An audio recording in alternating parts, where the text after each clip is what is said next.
Hey, I just wanted to make a video on something that I like to term vulgar libertarianism. Now, other people have used this term and they've used it to mean other things than necessarily what I'm talking about. So I don't mean to say this is an actual definition or a universal one, but it's just uh, a distinction that I've noticed, and I thought I'd put it out there. Now, the obvious distinction that a lot of people will see is, well, you've got minarchists and you have anarchists, and of course that's a valid distinction, and I uh, I think there's big differences between the two, but I don't consider uh, all minarchist libertarians my enemies or wrong or not libertarian. Um, but I do with a certain group that like I said, I'm going to call vulgar libertarians, and those if I define, besides the minarchist-anarchist divide, I'd say there's another one. There's one where you have libertarians who are libertarians because they value liberty, because they think that it's either um, an end in itself or that it's a necessary condition to the type of society that they desire as an end. And so they value libertarianism because they think that it'll advance that end, or that it's utilitarian to that end, or like I said, or because they think it's an end in itself. However, then there's another group. I think it's much smaller, but it has strong representation in the intellectual and in the media among libertarians there, and that is people who favor libertarianism not because they value liberty so much, or because they want a free society, or they think it will anything like that. They value it because they think that it will make the government better. And their end is good government. They want a government that works well, and they advocate libertarianism for that reason. And I don't know, to me that's kind of sickening. The point of society isn't to have a well-functioning government. I can understand people who think that you need a government, or a state anyway, to have society function. I can appreciate that.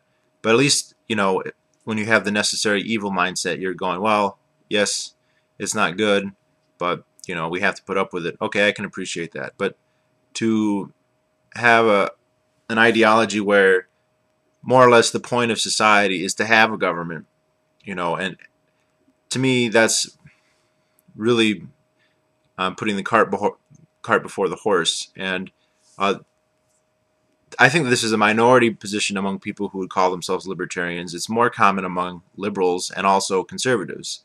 You see it a lot with people who, whenever they look at anything, it's how is this going to make the government better? How does this serve the government?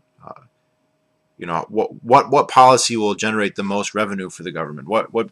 Or when you hear people debating issues like concealed carry of handguns or certain drug issues, a lot of times people will say things like, well, we shouldn't do this because it will make it hard for the police. We should have laws that make it easier for the police. We shouldn't allow recording of police because that makes it harder for police. And all you can say to that is, why? Point of society isn't to give police easy jobs. Now that is actually the way police are going to see it. They're sitting on a cash cow, and to them, very, very few of them internalize the idea that they are protecting and serving society, and that they're servants. There are a few who do that, and there's a decent number who will rhetorically say that, especially if you ask them, because they know how bad it sounds to say, oh, I just want a job, and so I'm a tax farmer. But most of them view society as existing for their pleasure. And while that view isn't super common among libertarians, and it's not, it is there, and you see it. Just a lot of people who I think realize, okay, they like government, they like nationalism, but they realize the limitations of government, and so they say, well, let's not have the government destroy itself. Let's have a minarchist small government, and let's I don't know, instead of having, you know, like policy-wise, like instead of saying we should abolish all education in the government, they'll say, well, we should have vouchers, or we should make it a little bit more market, or we should run it like a business, which of course is absurd. Government can't run like a business because its incentives are different, and it has taxes on its side, and it has ideological power that no business ever will. I don't know anybody who thinks that if we didn't have Walmart, we would die or all kill each other, and yet government has many people who believe that. So I can't mention this without saying where I think I see a lot of this, and I see a lot of this at some of the more cookie-cutter libertarian think tanks like Cato and Reason. That's not to say that everybody there is like that all the time. Certainly not. And I actually, you know, I like those organizations more than I don't like them. But every once in a while, you'll see, you know, statements to that effect. Also, this is really true with people in the media. And if you want to say someone like Glenn Beck, I know how debatable that's even to call him a libertarian, but people of his venue, some of those radio talk show guys too, like Savage and Levin. I don't know about Savage. I think Levin calls himself a libertarian, but he's one of the,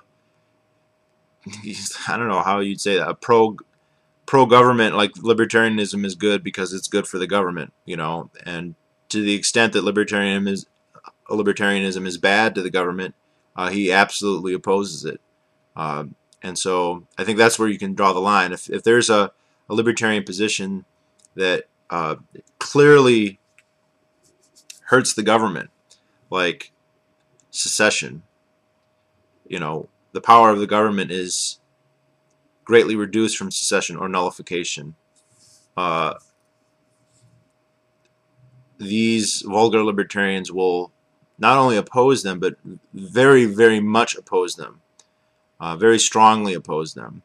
And that's telling. Now, I don't think this is a super pervasive problem. I don't think that most of the people who think of themselves as libertarians fall into this category. I don't think most of the grassroots people fall into this category. I think this is more of a more mainstream, acceptable brand.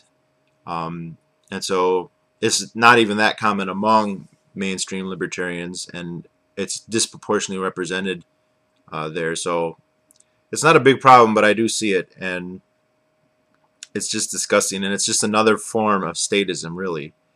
You know, like I said, there are the liberals and the conservatives who basically view society as, I mean, the point of society is to build a state.